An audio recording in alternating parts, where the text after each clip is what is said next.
So I want to apologize for yesterday. I did a video. I posted a video on Revelations, and there was a clip that Morgan Freeman did on National Geographic Channel that I used. I didn't take anything out of the video. I just used that to let people know that, listen, these things are not made up. These evidences, these facts are out there, that if you can only search, you will find the truth. So I think they have a copyright on it, so automatically block the video. That is how come I posted a second video. It didn't really take anything out of it. I didn't think National Geographic was going to react to it, so that's more reason why. And even today I wanted to react to certain specific videos, but I can't because I don't want to upload a video again and it gets blocked and all of that back and forth. So it's another reaction video, and every time I'm doing a reaction video, I'm always on the edge because I don't know whether there's I wish there was a way to find out whether this video has a copyright on it or not, but I think the bigger companies, you don't use their videos. So we're learning, we're still learning in the process, but listen, every step of the way we learn, every step of the way we learn. And I want to say thank you to everybody that has made it possible for us to get to 300. I know a lot of people be celebrating 400,000, 500, a million, 2 million, 10 million, and all of that, and I'm going on about 300 people. 300 people are seeking the truth. You see the difference? People are following millions of people, and it's all not intelligence, not knowledge, entertainment. But when I see 300 people chasing for the truth, it humbles me. So I want to say thank you to everybody. I know we can grow. I know we can go bigger. I know we can multiply. So let's keep going. Let's keep going. Let's keep going. Bless you for making it possible. And I pray and I ask that we grow together, both in spirit, in physical, and in strength, and emotionally, all around. I just want us to grow all around and get to become exactly who we are ordained and mandated to become. Our enemies are many, and they stand ready to pounce upon and exploit our every weakness. They play upon our vanities and flatter us in every kind of way.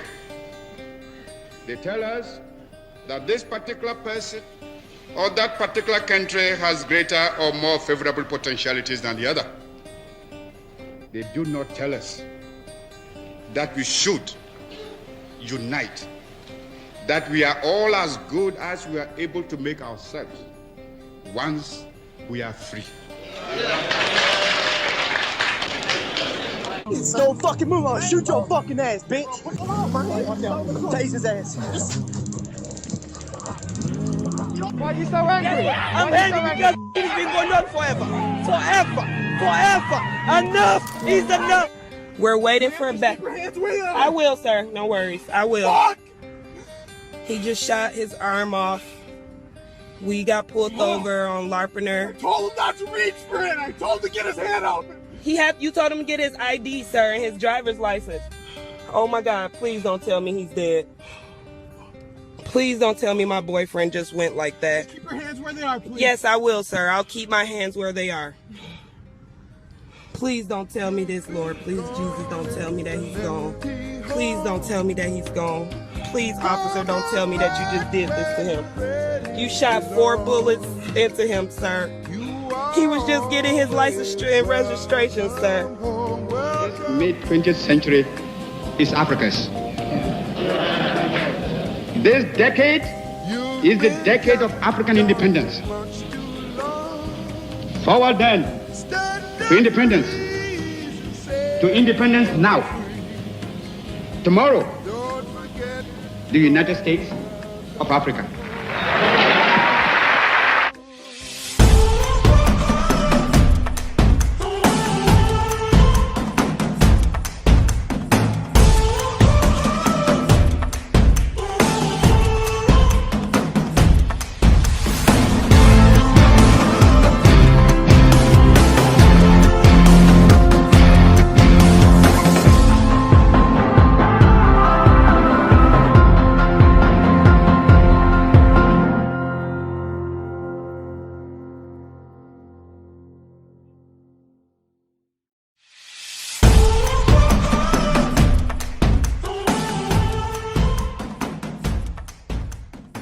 Aquaba.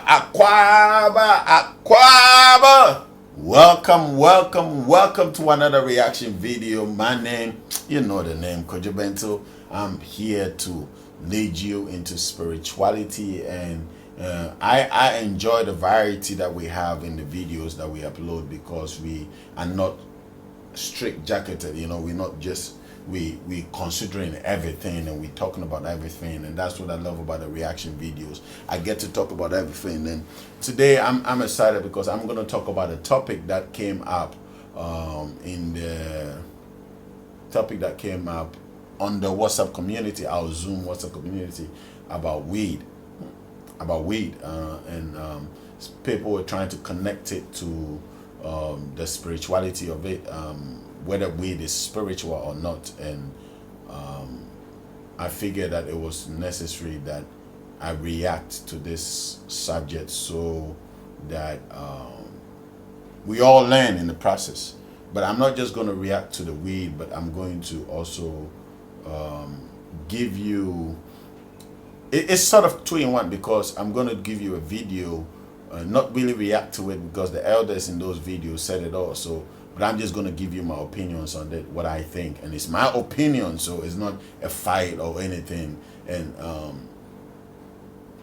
in fact, this morning changed my mind, because I was going to react to something totally different, and then boom, boom, bam, this shows up, and I feel it's only right that we react to the question of weed, and whether weed is helping us spiritually or not, because I believe we are losing our generation to the smoking of weed, thinking it gets you high, and then all of that happens. So let's let the reactions begin. And before we do, I say thank you to the Creator, thank you to the powers that be, thank you to the Mother Earth. As I say, I say thank you to Esi Ajo Abne Auku Yao Efi Amen. Nana Hofe Jam Frama. Say thank you. Nana Hofe Jahima. Nana Hofe Jahima. I say thank you. Nanam Frama. I said the two are always around, so I'm always trying to call the two at the same time. So thank you to the ancestors, those that have paved the way for us to be here. Thank you for the ancestors in your background. Now, and I'm not here to hurt anybody's feelings. I'm just telling you what it is. You still get to make your choice as in whether you go on smoking weed or not. Let the reaction now begins.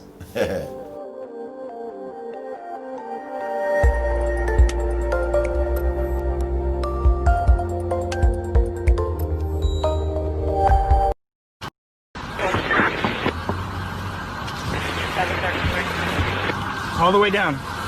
Hello, sir. How's it going? Ma'am? What are y'all doing today? Just out for a drive. Out for a drive? You in here smoking a little marijuana? No, sir, no. Oh, it smells a lot like marijuana smoke coming out of your car.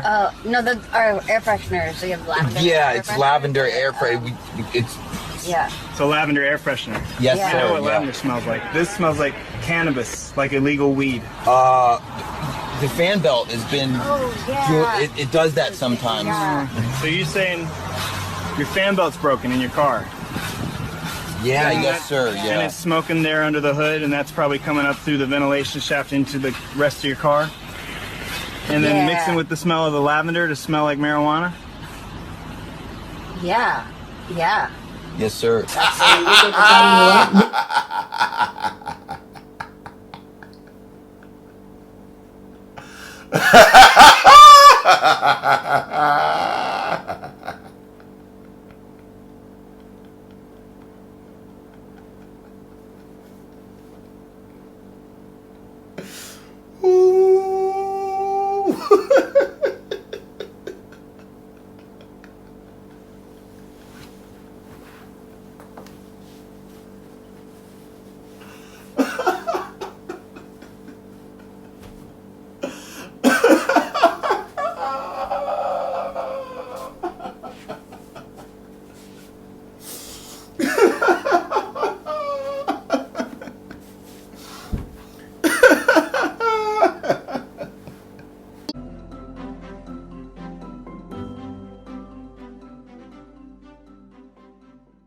So I always like to start my reaction videos with a little bit of humor, because the entire week we get busy, and the entire week we are working throughout the week. So listen.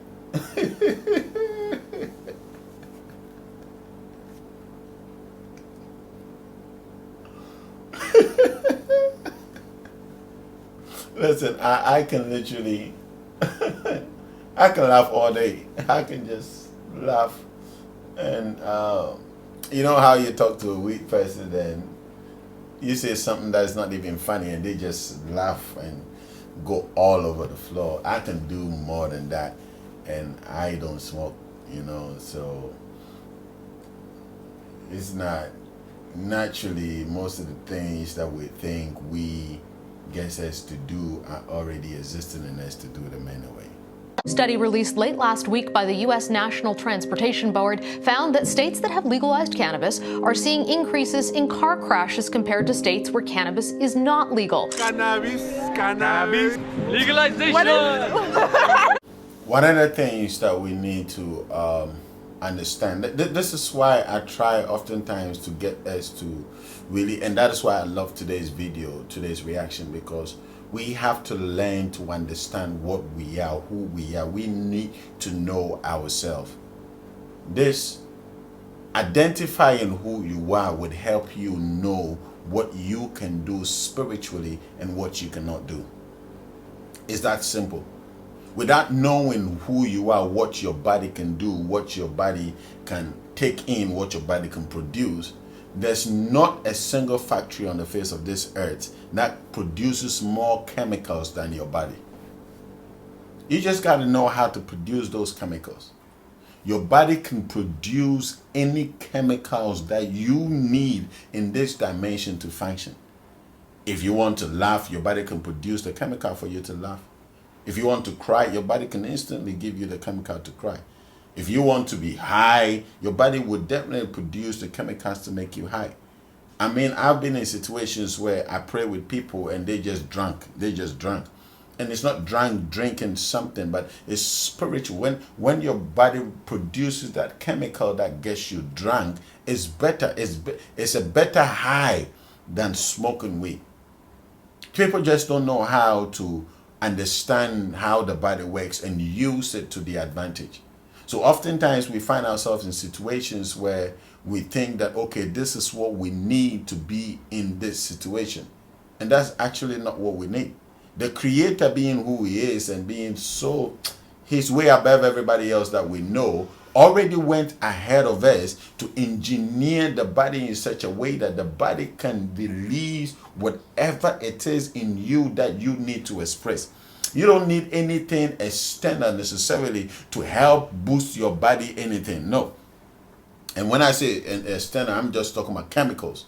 You don't need all of that. The body on its own has enough processing unit to process all the natural things that are already existing in the environment. The Creator ensures that the body has enough processes, enough mechanisms, enough machinery to produce whatever chemical that you need in your body. You don't need external influences. There are so many chemicals in the body, in our system, that doctors have not found out yet. They are yet to discover. They are yet to know what is exactly going on in our system, because they cannot beat the Creator. The Creator is too. Come on, how are you going to? Listen, we can spend eternity here, and human beings will still not discover every single chemical that the body is producing. Now, let's take this few minutes and watch this doctor's video. He's done so many research on cannabis and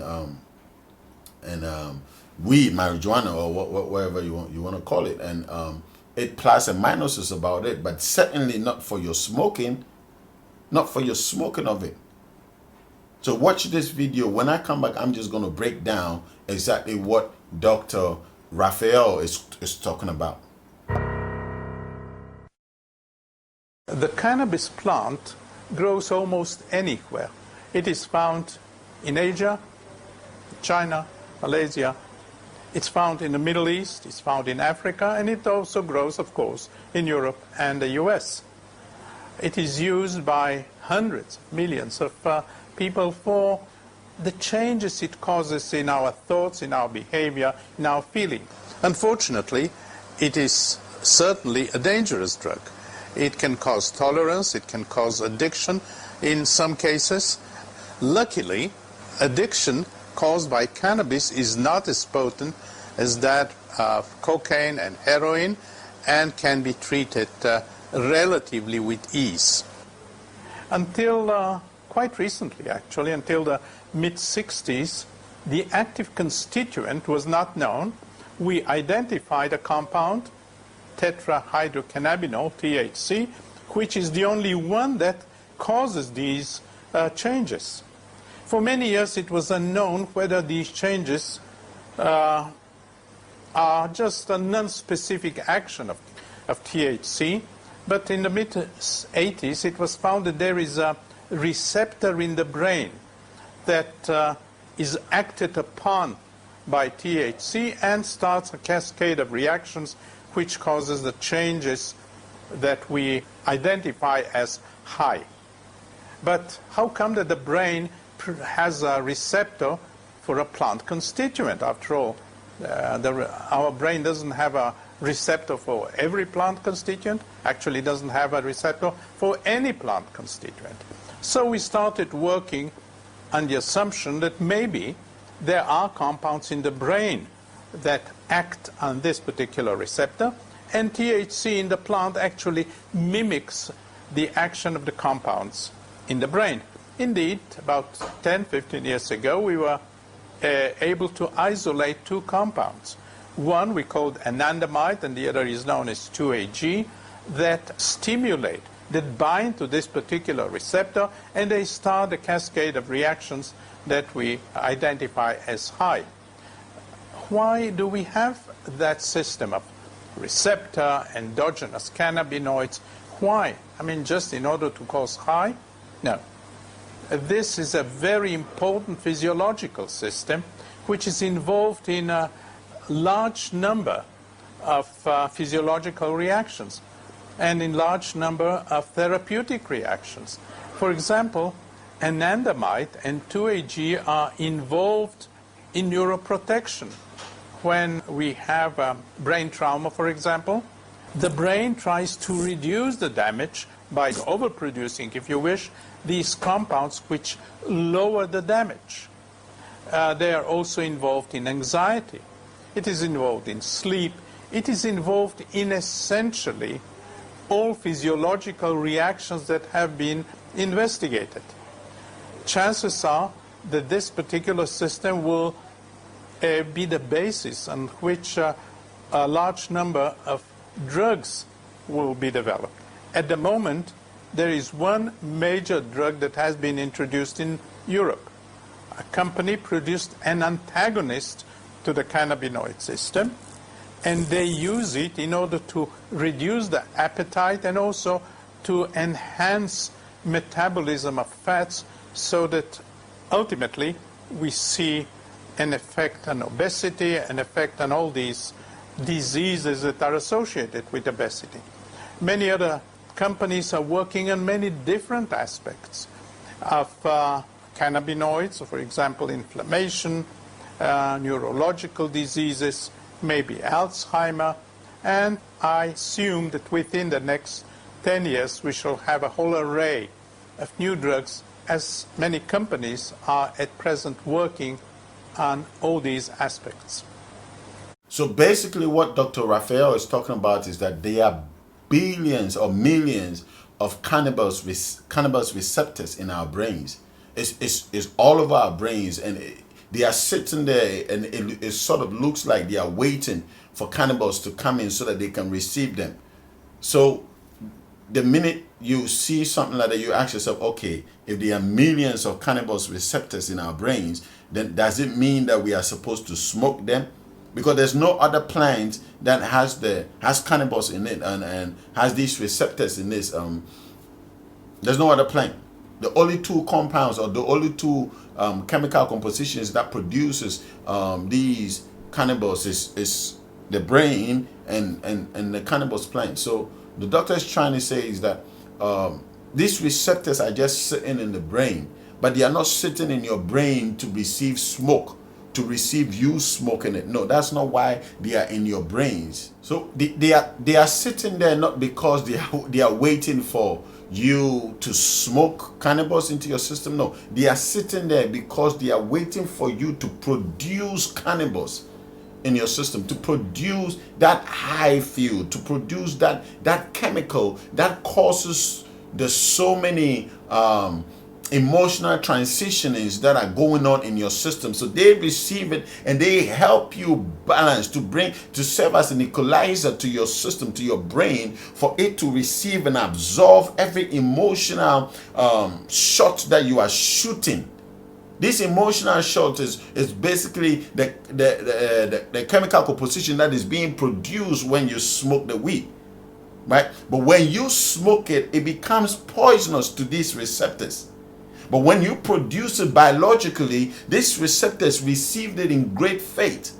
So the reason is that a lot of people are not being able to produce these cannabis within themselves because they are not taking care of their body. They are not taking care of their health. They are not taking care of the things that they are taking into their system. So instead of the body naturally being able to produce all the chemicals you need for joy, all the chemicals you need for sorrow, for sadness, the mood swings and all of that, instead of the body producing all these things to calm your stress. You see, the chemical that is in your body to calm your stress is cannabis. But naturally, the Creator has created your body to be able to produce it. And if your body is not producing enough of it, then you can eat from the herb. That is why this plant is grown everywhere over the world. It's grown everywhere. Why? Because naturally you should be able to produce.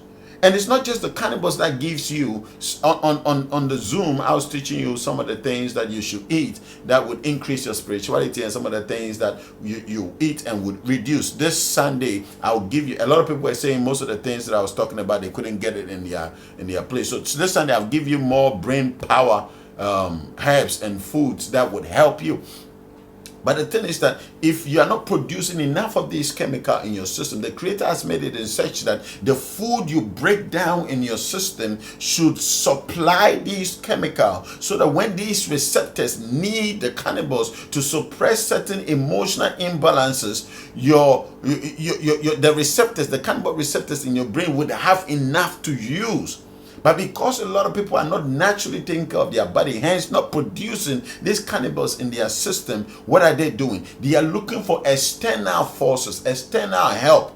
So they go into smoking, they go into drinking, they go into ecstasy and cocaine and all of these things to produce the chemical that naturally you are supposed to produce in the first place. This is what is happening. And this is why a lot of people are looking for external joy, external happiness, external peace, external calmness, instead of depending on what naturally the Creator has created for you to produce by yourself. The problem is that because you are not taking care of your body, you are not doing what you're supposed to do, you are depending on external forces to come and do. And hence the reason why a lot of people are taking medication, popping pills and all of that. Why? Because instead of them to eat healthy, to balance their system, they eat anyhow, they eat nasty, and then when the problem comes, they want shortcut solutions. This is why a lot of people are smoking. Somebody will ask, well, if I can get it, if I can get it in, what do you call it? If I can get the cannabis and smoke it, and why the same cannabis that the body needs? So if I'm smoking it, what is wrong with it? There's the problem. When you smoke cannabis, you see, one thing about spirituality is that if not anything at all, you need your mind to perform or function at its best. Spirituality comes with your mind functioning at its best.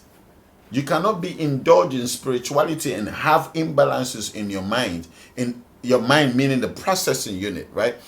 So what happens is that when you smoke cannabis for 30 days straight, it automatically suppresses your decision making. Yes, that is serious. Just for 30 days, when you smoke it continuously for 30 days, it suppresses your decision making. So it will bring you to it will suppress it in the part of your brain that helps you make decisions. It will suppress it so high because of the THC. Because of the THC in the cannabis, it will suppress your decision making so much so that this will last you for about 4 to 5 years. Smoking 30 days and your decision making is affected for 4 to 5 years. For the next 4 and 5 years, your decision making would never be accurate. Yes, you move around, you'll be able to drink your water and all of that, but your decision making would never be accurate. Why would I trust my life with somebody whose decision making is impeded? Why would I do that? It's like somebody who is legally blind. Would you trust your newborn baby with somebody who is legally blind? No, you wouldn't. So I wouldn't go to courtroom and trust a doctor. I would go to courtroom and trust a lawyer who is smoking cannabis. How is he even going to judge my case? How is he even going to speak on my behalf? I wouldn't trust a doctor who is with a knife and me. I have to lie down. These are the reasons why a lot of people are killing people. I wouldn't trust my life on the road with a driver who smokes, because the cannabis, the smoking of it, impairs your decision making. Just for 30 days. So imagine somebody who has been smoking it for 6 years, for 6 months. Anybody who smokes, naturally, I'm telling you, naturally, they reduce their production level, their productivity. They are never able to conclusively make a solid decision. It's like a back and forth sort of situation, character. One day they might decide they are doing this, the next day they are going here. Today they might say one thing, the next day they are saying something else. Today they will come up and say, okay, this is it, I'm done. Tomorrow they are saying something else. This is what happened to you when you consistently smoke. So if your decision making in the natural is not fully functioning because of the smoke, the cannabis you are smoking into your brain, how much more is this going to give you a spiritual experience? It will get you high, no doubt about it. But the reason why it's getting you high is because it's suppressing certain things in your brain. So you are high, but it's suppressing. That is why most companies now, instead of allowing the THC in the weed to be too much in the weed, they introduce CDB. They introduce CDB into the weed so that the CDB would reduce the THC in the weed. So now when there's less, when there's more CDB in the weed, you wouldn't get high enough. So you'll be buying the weed over and over and you never really get high enough because they are injecting chemicals into your weed. So the weed, listen, legalizing weed is the worst thing that ever happened to the black population, because they are not only messing up with your brains, but they are also making you desire more of the weed. So the more, because you smoke, you never get high. So the more you buy, the more they make money. They are making billions of dollars it's just like they did with tobacco. It's just like they did with alcohol. It's the same thing they are doing with weed. So it doesn't even make sense. Besides, while you are smoking, your decision making is being impeded. In spirituality, you need clarity. You don't need confusion in your mind. You need clarity in your mind. So don't let anybody deceive you to think that when you smoke, you get high. And you can be in the dimension, you can get spiritual. No. When you smoke, you get in brain shock, brain damage. It's shutting down your thinking capacity, your decision-making capacity. It's shutting it down. If you can't make decisions in your natural, you sure can't make decisions in your spirit. People think that, oh, it's recreational, it's this, it's that. No, it's not. people are making a lot of money out of you getting sick. The statistics shows that today over 70% of Americans' population, or about 70% of Americans' population, are on a drug or a pill or sort of prescription pills, because they are not learning to internalize. They're not learning to internalize their energies, the spirits that are within them, the dimensions that are flowing, the chemicals, the compositions that they create. Your body is a factory. Your body is the most complex chemical factory, chemical production house that ever to exist on the face of the earth. Everything you need in this dimension already exists in your body. The fuel or the building materials that you need is the food that you are taking in. So when you take in these things, you won't go and depend on these drugs and recreational drugs or what have you. Whilst you are putting money in people's pocket, you know they are not for free. They didn't legalize it because they want your freedom. There's so many theories out there. Conspiracy, people will say conspiracy theories. That the government all around a lot of people are even turning the word I don't want to say because softer, you get what I'm saying. A lot of stronger people get it. Stronger people are turning softer because of the use of these chemicals and weed into your system. Do the research on it. So there's nothing about spirituality and smoking. When you are spiritual, you don't need to smoke. You can get high all the time. You can get drunk all the time in the spirit if that's what you want. You don't need to smoke anything. When you take care of this body, when you take care of this amazing system that the Creator has created for you, you don't need any of these things.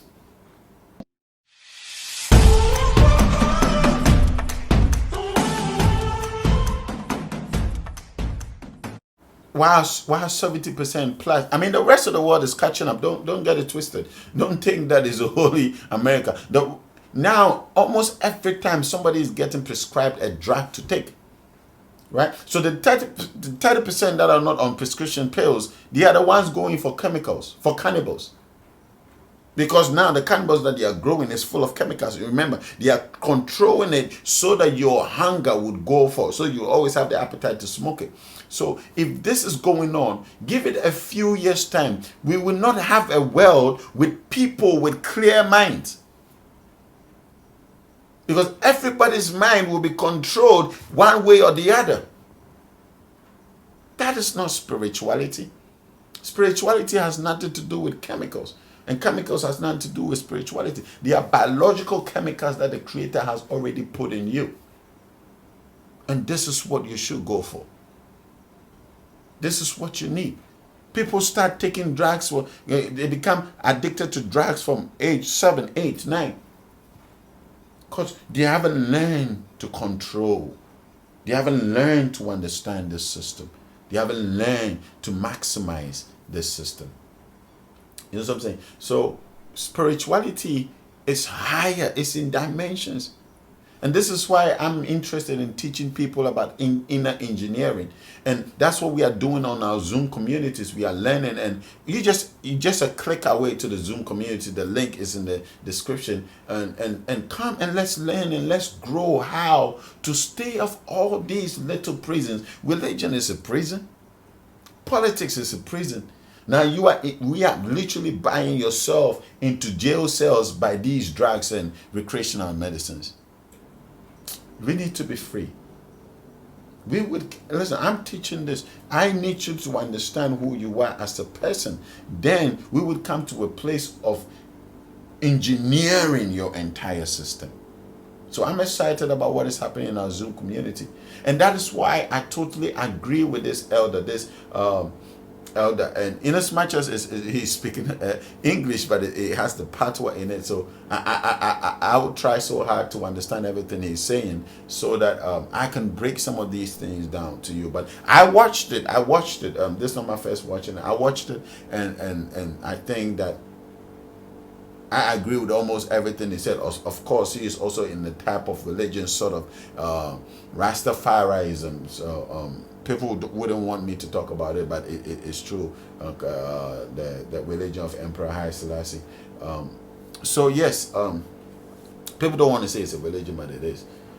Everything organized, but in a way, it's not religiously organized Rastafarianism, but that's another subject for another day. We'll talk about it another day. But I really enjoyed everything this elder is saying. Let's listen to this. Come to I and I liberty as Rastafari. I and I like I shop and a lot of I and I really don't eat cook food, you know. Over 40 years, you know, we just live by the earth and try to eat more wild food. Even the greens you don't cook? No, man, we don't cook nothing at all. Nothing. We born politician and born politician food. We don't eat them food. Because you can't, a Costco and the pan cow back, you know, and we kick you off. So when we born Babylon, we don't want nothing from them, can't feed we. You understand? But they must say, well, boy, yes, you cuss the politician every day, you cuss Portia Simpson, you cuss Andrew Wallace, but anything them put on the shop and in the shelf, you run, go eat it. To me, those people are good people, because if them really, you cuss them, and them really feed you, and them no poison you, they are good people. They say to we lick Babylon, we don't want nothing from them. What I want to tell the rest of them is stay out of Babylon shop. Everything with them have out, they have them poison in it. Pipe water, dangerous. That's one of our biggest enemy. The chicken them when them eat, because they are not chicken anymore, they are chicken. Our chicken take 1 year to grow and grow. Them chicken they take 1 month. So all the children them start to grow breast before time. Everybody start look old before time, you know?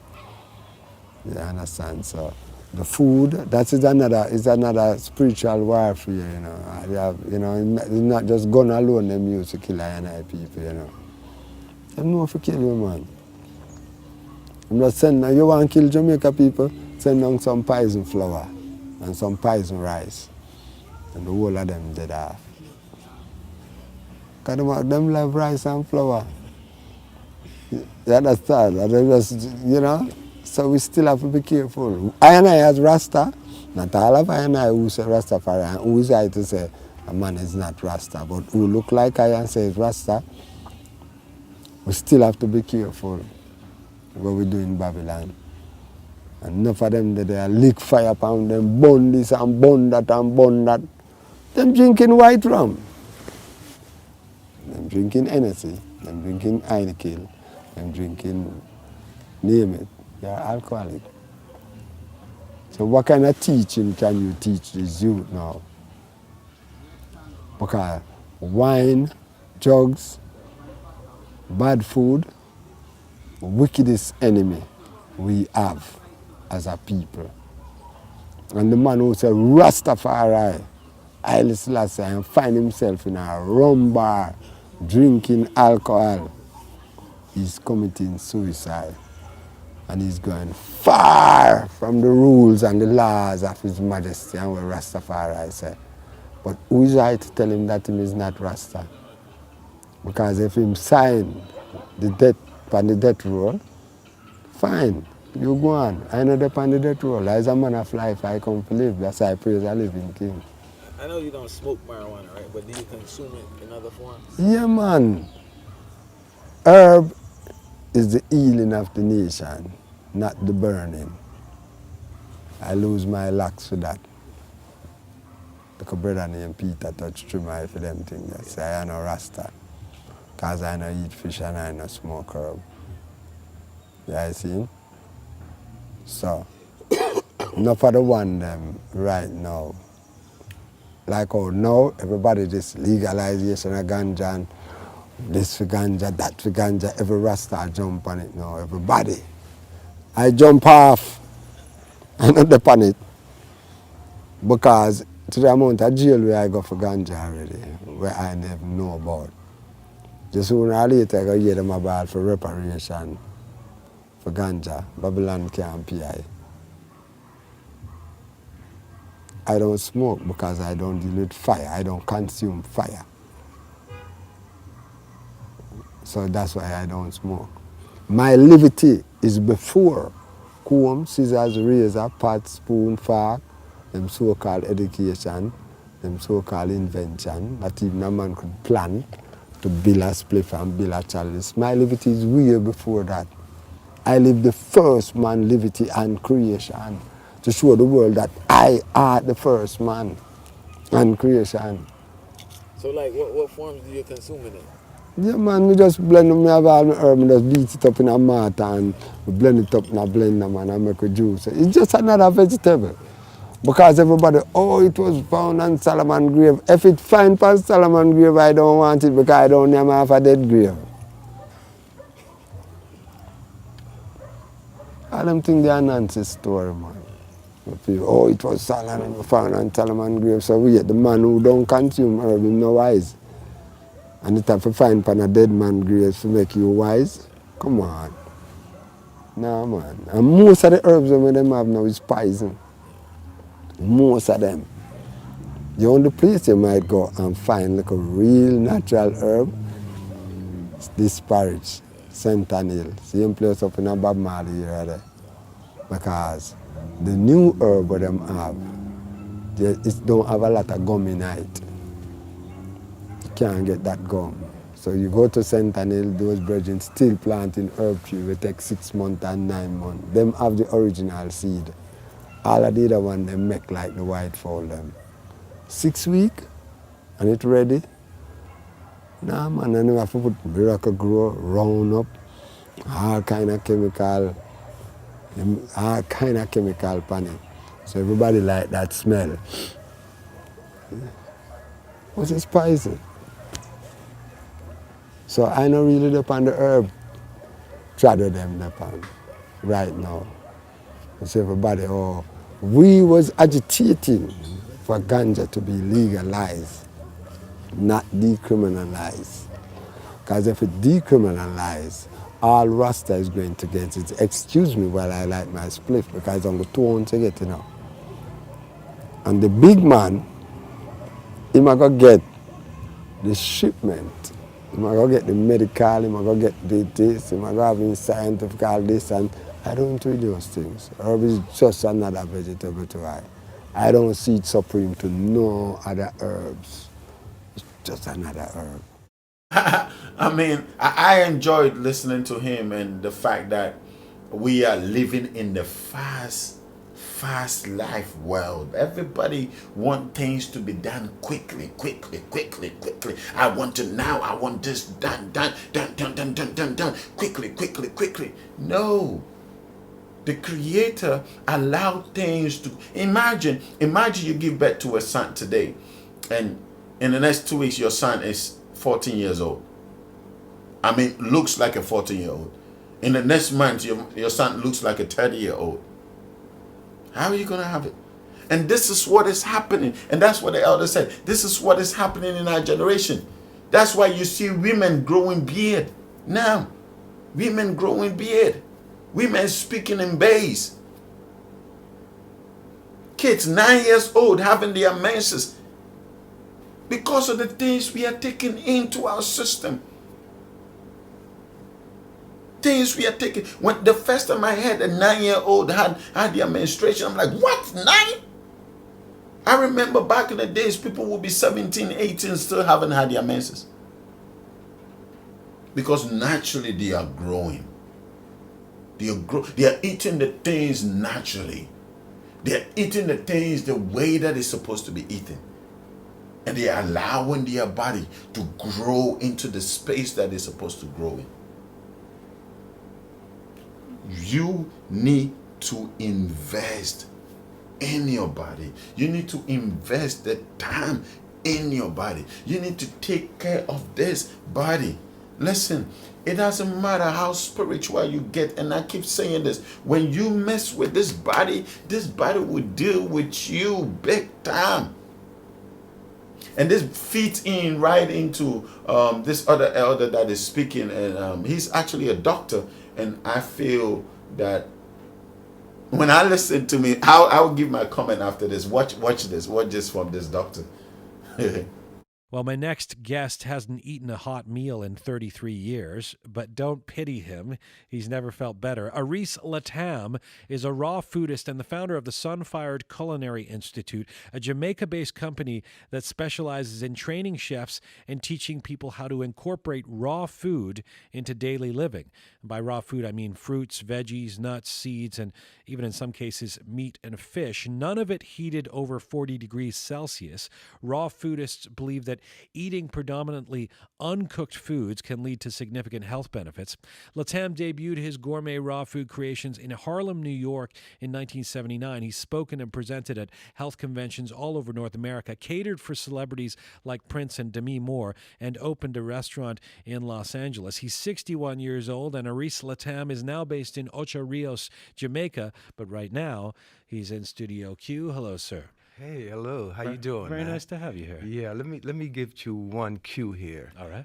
Not in some cases meat and fish. That is Never? Not, no, never. Okay. No, I don't know how that got in there. I don't know how that got in there. That was the information we were given. Never meat. Never. No animals at all. I love them so much. I would hate to bury them in my gut. You know what's funny? As I was saying it, I was thinking this is a strange twist. Yeah. But maybe there's some form of meat and fish I didn't know about that our researchers have found that you sometimes. So anyway, well, actually. Meat is food. The original meaning of the word meat is food. So yeah, we do use nut meat. So we're not going to allow the flesh eaters to get away with that. But you've done a good job. Exclusively. I stand corrected. Tell me about this. I understand you were already a vegetarian before you switched to raw foods. This is 33 years ago. Why did you decide to go raw? Well, it's strictly just analytical, just from an intellectual base, reading and studying these things, being in the college set at that time, hanging out with all of the wonderful back to the land counterculture people, Black Power movement, and, just trying to really empower ourselves and taking control of our lives and analyzing the whole issue of food and seeing how it's really, even back then, I mean, it was a weapon, a very serious weapon. And today even it is, it's like we're feeding certain people around the world some food that are definitely killer foods, that are really anti-life. And we need to bring this whole thing back home, It's interesting. We think of, I think maybe mistakenly, of raw food as a contemporary phenomenon. I think of Woody Harrelson or people who've been doing this in the last decade. Was it a phenomenon? Was it a large part of the culture that you were experiencing in the 70s when you started promoting raw food? Well, first of all, there's nothing new under the sun. As human beings, we've been on this planet for at least 1 million years based on recorded history. And it's only been 100,000 years since the advent of fire. So obviously for 900,000 years, human beings never, ever ate any cooked food. So we don't need any science or religion to give us any arguments as to what is the natural, original, and best food for human consumption. We're not cooked food eaters by nature. Yeah, in the 70s, the whole raw food thrust was based on sick care. Dr. Ann Wigmore, a very beautiful, wonderful lady, came up with the Hippocrates Health Institute and the whole concept of sprouting and really regenerating plant foods onto a level where we unlock the life force in them. And they were known as for their healing qualities.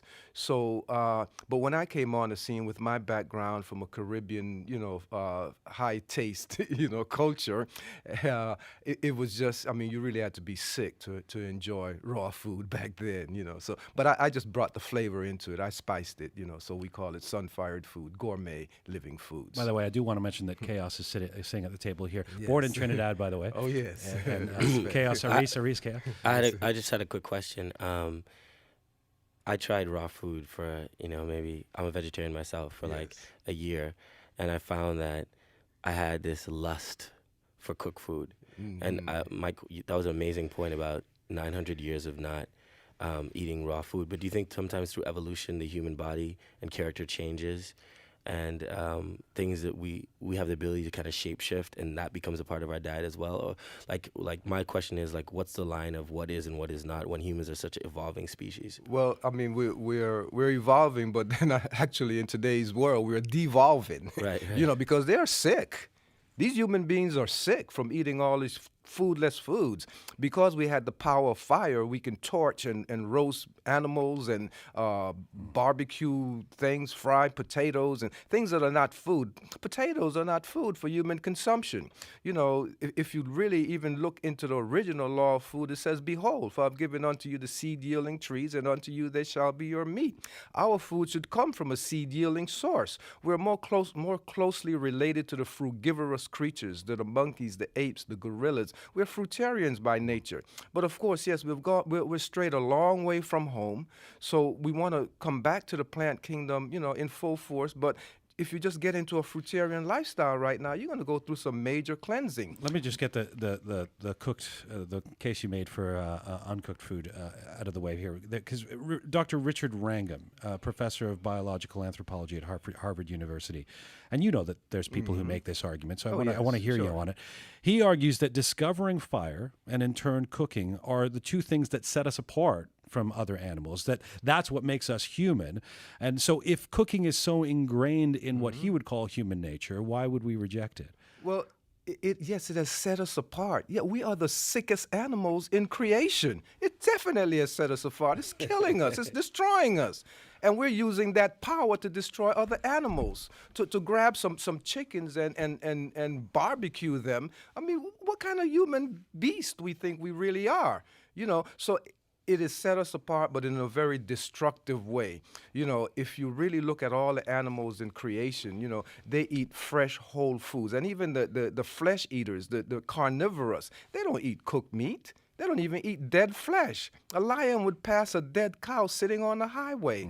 But, you know, they grab their flesh fresh, warm. They swallow it whole. They got the necessary digestive chemistry to break it down. We are really living a very obscene life, you know, getting into all this advanced. And now we're going into to irradiating foods and what do you call this thing? Microwaving. I mean, if cooking wasn't fast enough, I mean, how fast you want to get to the grave? Let me ask you about that because and we'll move on from. I mean, let's accept the premise that because there are, I think, a lot of people who want a raw food lifestyle and who find it difficult. There's challenges. One of them, it occurs to me that following a raw food diet can be time consuming as well as limiting if you enjoy eating out. How do people get around that? There's no getting around it. You have to invest in your body. You have to invest in your life. Yes, you have to put time into preparing these. If you want to bring it up to a level where you can associate it with modern dining, you know. But we have technology today. We have the juicer, the blender, the food processor, the dehydrator.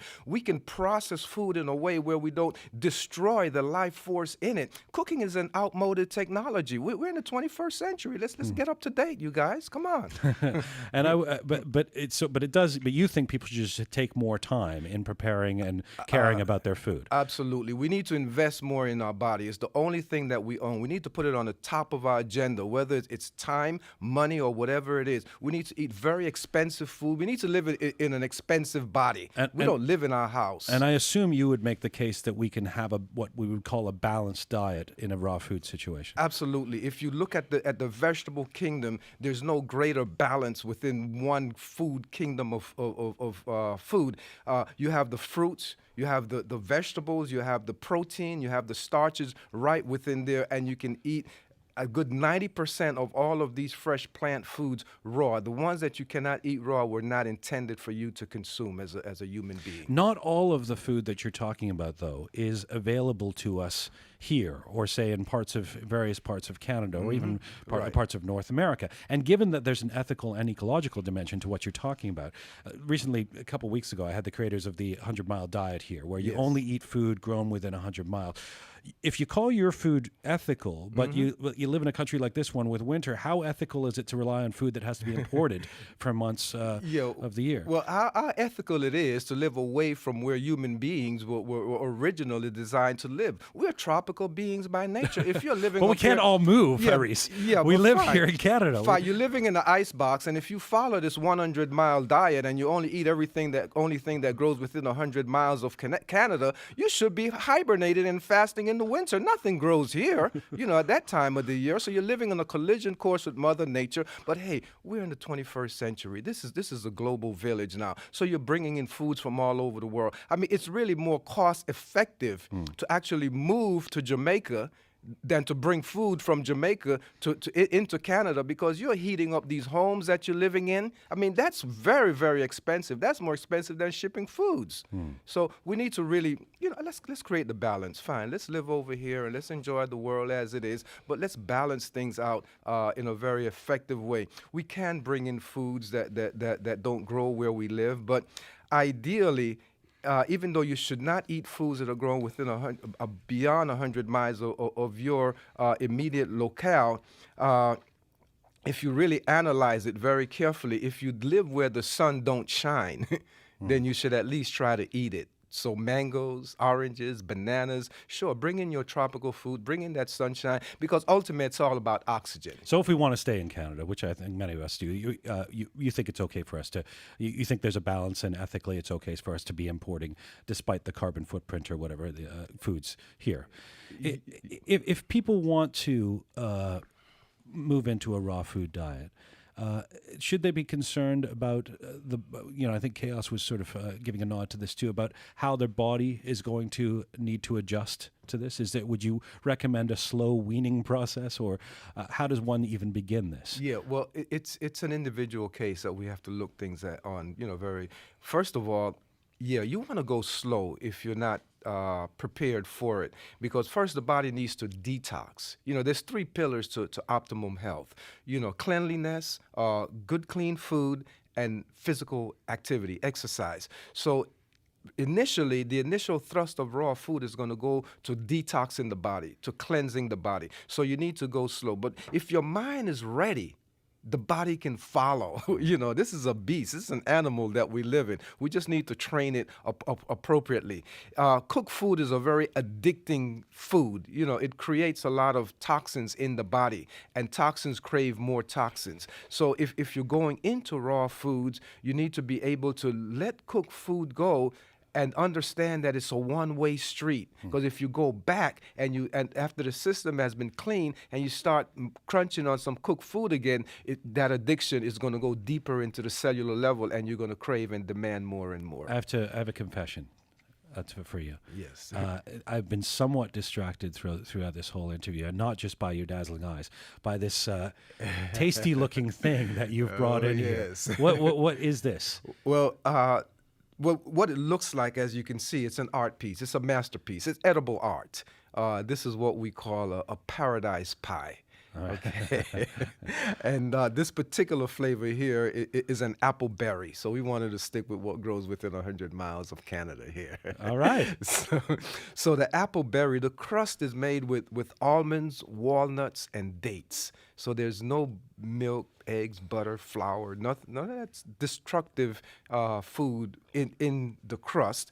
And then the filling is just fresh apples. We have a variety of apples that we slice them and we blend them with a jam. This is a blackberry cherry strawberry jam with dates, and it's just interspersed and spread right within the sliced apples.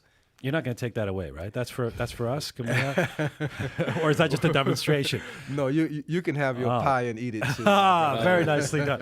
Reese Latam, it's a pleasure to meet you. Thank you for coming in. You're welcome. Thank you. And thanks for the gift. Man, are you not blessed? Are you not blessed listening to some of these elders that have gone ahead? And listen, let's just do the right thing. Spirituality comes with physicality. The 2 dimensions are parallel to each other. You cannot focus everything spiritual, and leave this body. In the same way, you cannot focus on body, flesh, and leave the spirit.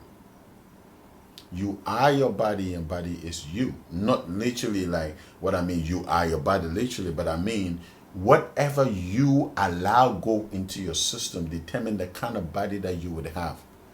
What kind of body do you want to have? I mean, that's absolutely on you. What kind of body do you want to have? What kind of system do you want to have? It's all on you. I keep saying I want us to be 120-year-old community of, well, let me say this way, a community with a lot of 120-year-olds running around. Yes, running around, having fun, enjoying life, making love. Yeah, you thought I wasn't going to say that. Making love 120, and everything is functioning properly. Please, I'm begging you. They wouldn't tell you these things because they don't care about you. They need your money. So they need you to buy all the useless stuff. While you are buying all the junk foods, you are also paying for all the chemicals that is coming into your system. Have a great evening. I love you guys. I'll see you tomorrow for Spirit Friday.